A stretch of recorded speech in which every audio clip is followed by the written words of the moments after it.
इसलिए मैं ये कह सकता हूं कि मेरे मन में एक भाव आया कि यह ऐसा काल था जिसमें बहुत कुछ असंभव लगने वाली चीज भी साकार रूप धारण हुई है। तो मेरे मन में यह भाव आया कि मानो अक्षर सभी पलट गए भारत के भाल के, साकार हुआ स्वप्न हर बला को टाल के, नए क्षितिज उभर रहे हैं अमृत काल के और दिव्य दर्शन हो रहे हैं श्री राम लाल के। मान्यवर, भगवान राम उस भारत की स्व की अनुभूति है जो भारत के स्वतंत्रता के बाद निश्चित रूप से प्रकट होनी चाहिए थी, जो अनादिकाल से भारत में उत्तर से दक्षिण तक, उत्तर में यदि गुरु गोविंद सिंह जी ने गुरुमुखी में रामावतार लिखा तो दक्षिण में तमिल में कंबन ऋषि ने वही रामावतारम नाम से ही लिखा, तो बंगला में कृतिवास ने यदि लिखा, तो हिंदी में तुलसीदास ने लिखा, तो उत्तर दक्षिण पूरब पश्चिम से सब तरफ भारत के प्राण को अनुप्राणित करने वाला यह तत्व था। इसीलिए महात्मा गांधी ने भी जिस समय स्वतंत्रता आंदोलन की शुरुआत की तो अपना राजनीतिक दर्शन रखा था राम राज्य, और प्रतिदिन का भजन रखा था रघुपति राघव राजा राम, अंतिम शब्द रखा था हे राम। परंतु हे राम, मैं ये कहना चाहूंगा उन राम को भी प्राण प्रतिष्ठित करने में इतना संघर्ष करना पड़ा जो भारत के समाज से लेके आध्यात्म और मन तक विद्यमान थे, जिसे हम लोग उस आंदोलन के समय कहते थे कि ये तन प्रभु राम का, मन प्रभु राम का, तो हर क्षण बोलिए जय श्री राम की, आस प्रभु राम की, श्वास प्रभु राम की, तो प्रति क्षण बोलिए जय श्री राम की।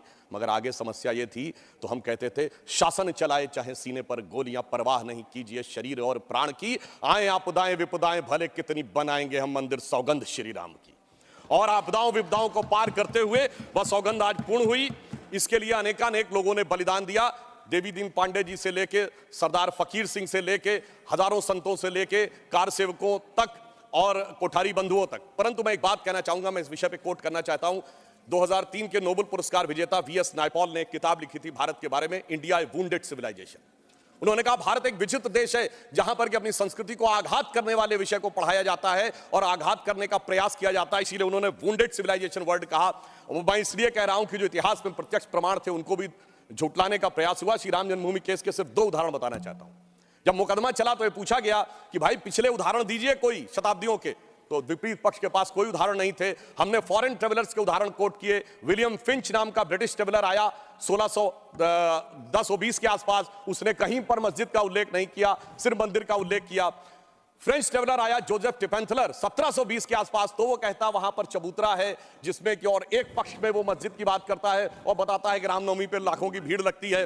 परंतु उसके बावजूद एक मजेदार बात बताना चाहता हूं, जब से ब्रिटिश डॉक्यूमेंट आया तो जो पहली एफआईआर ऑफिशियली दर्ज हुई है नवंबर 1858 में, फैजाबाद के थानेदार को रिपोर्ट दी गई है कि 25 निहंग सिखों ने आकर कब्जा कर लिया है, यज्ञ हवन किया है और मस्जिद जन्म स्थान के सब तरफ राम राम लिख दिया। और जानते हो उस पे सभापति महोदय सिग्नेचर क्या है? मुतव्वली मस्जिद जन्म स्थान। अब बताइए, जन्म स्थान पहली एफआईआर में खुद मुतव्वली लिख रहा है और उसके बाद इस विषय को इतना बढ़ाया गया। और स्वतंत्रता के बाद मैं एक बात कहना चाहता हूं, 22-23 दिसंबर 1949 की रात को जब श्री राम लला प्रकट हुए, उसके बाद यह ध्यान देने योग्य बात है, यह समुदायों के बीच के संघर्ष का विषय नहीं था, यह भारत के स्वाभिमान का विषय था। 12 साल टाइटल सूट की मियाद होती है, 12 साल तक मुस्लिम पक्ष सुन्नी सेंट्रल वक्फ बोर्ड उसमें पैरोकारी नहीं था। 1961 में, दिसंबर 1961 में जब 12 साल पूरे होने में 4 दिन रह गए थे, तब सेंट्रल सुन्नी वक्फ बोर्ड उसमें पैरोकार बना। क्यों? कुछ सेकुलरिस्टों ने समझाया, कुछ लेफ्टिस्टों ने समझाया, और इसका उल्लेख किया कि मोहम्मद साहब ने अपनी किताब में किया है कि मुस्लिम समाज में एक बहुत बड़ा तबका मानता था कि हमें इस विषय में पढ़ने की जरूरत नहीं है। परंतु राजनीति के चलते हुए भारत के स्वाभिमान का विषय ये इसका प्रतीक बना।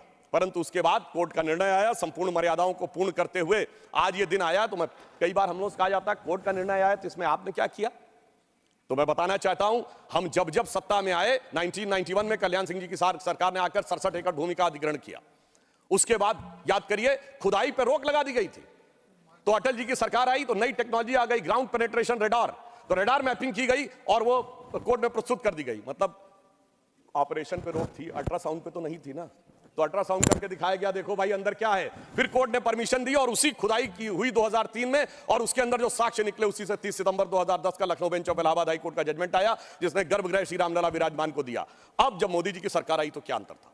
विषय सुप्रीम कोर्ट में आ चुका था, सबसे बड़ी समस्या यह थी कि सुप्रीम कोर्ट में सारी की सारी प्रोसीडिंग सिर्फ इंग्लिश में होती है और वहां सारे डॉक्यूमेंट्स जो हजारों हजार पेज के थे उनको इंग्लिश में ट्रांसलेट करना था विद ऑथेंटिक डॉक्यूमेंट्स, जिसमें अरबी फारसी के भी थे, संस्कृत के भी थे, सबके थे। तो हमारी सरकार में आने के बाद अगर 60 साल उसमें लगे थे, हो सकता 50 साल इसमें भी लग जाते, क्योंकि बहुत से लोग वकील का चोला ओढ़कर खड़े होकर ये भी कहते थे फलां साल के पीछे ले जाइए इस जजमेंट को। मगर मोदी जी की सरकार ने आने के बाद 24/7 लगाकर सारे के सारे जो डॉक्यूमेंट्स थे उनका केवल 2-3 वर्षों में ट्रांसलेशन किया और उसके बाद जाके कोर्ट में अर्जी लगाई कि डे टू डे हियरिंग होनी चाहिए, क्योंकि हमारी सरकार तो उसमें विचार करती थी कि हनुमान तेहि परसा करि पुन कीन्ह प्रणाम, राम काज कीन्हे बिनु मोहि कहां विश्राम।